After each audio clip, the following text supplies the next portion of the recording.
Amanda Kariza Keria ni amazina TV na Radio 1 birindisha umutekano w'uwo mwana w'imyaka 5 ubana na nyirakuru mu karere ka Ngororero mu murenge wa Nyange mu kagari ka Bambiro.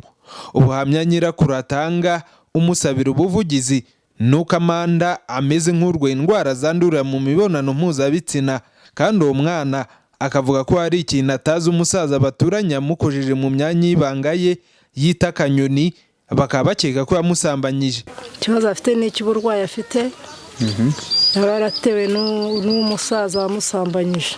Ni umusaza mukuru ufite abakwe n'abakazana, imyaka ye nagereranya nko muri za 70 n'indi. Umwana ni ibiki bigaragaza afite ikibazo? Afite ibintu by'amashyira mu gitsina. Hanyuma wabimenye ute ko umusaza yamusambanyije?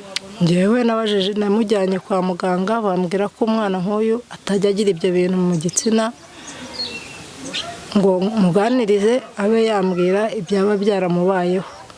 Umwana naramuganirije, umwana ambwira ko yabikorewe na Munyandamutsa Boniface avuye kwiga mu irerero, babacyuye basanze ngo mwarimu ataje, ngo hari hakiri mu gitondo. Yaragiye yageze ahantu aragiye, yaguze ubwatsi hari hafi y'inzira banyuramo bajya kwiga, amanuka agenda atoragura udukwi. Umwana ngo amugeze iruhande, ngo ahise amucakira amushyira munsi y'umukingo, ngo amukuramo ikabutura yari yambaye, ngo arangije ngo ntazi ikintu yamushyiriye mu nyoni. Nyirakuru wa Amanda avuga ko kuva mu mpera z'ukwezi kwa 8 yatangiye kumuvuza, gusa ngo na n'ubu ntarakira. Ifuza ubuvugizi n'ubutabera bw'umwana kugira ngo bikurikiranwe.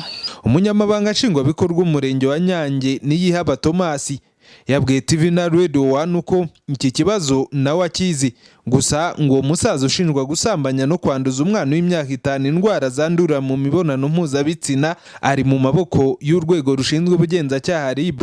Mu gusangira amakuru n'urwego rwa RIB nuko ku itariki 17 z'uku kwezi kwa 9 nibwo umubyeyi yaje akabivuga. Ntabwo byagarukiye rero uyu muntu witwa Munyandamutsa Boniface suspect, RIB yaramukurikiranye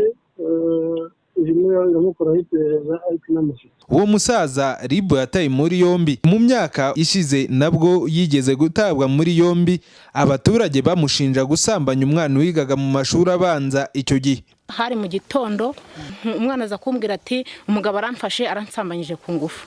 Ngenda zamuka nta kintu nari gukora, ngeze hano mbaza abantu mu mudugudu, barambwira ati ko umwana tunyuze harimo kurira. Bampa amafaranga kuri RIB njya kumupimisha ko ndi umukene nta kintu nari mfite cyo gutanga.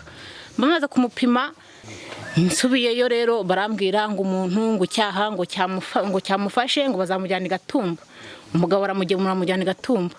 Hashize iminsi nimba ari 6 sinzi uko yafunguwe, sinzi uko byagenze, nagiye kubona umuntu hano mu rugo. Baravuga nk'ibintu bimwe kuko yabigize akamenya, none se ko nta muntu n'umwe ku mugani mba afata umwambira akora nta kintu kimukurikirana, wagira ngo byagenda biti. Icyaha cyo gusambanya umwana jyanwa n'ingingo 133 itegeko riteganya ibyaha n'ibihano muri rusange.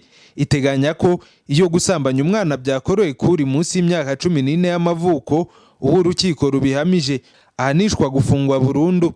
Igihano kandi ngo ntigishobora kugabanwa kubera impamvu nyoroshya cyaha. Daniel Dushimumuremyi, TV 1 mu karere ka Ngororero.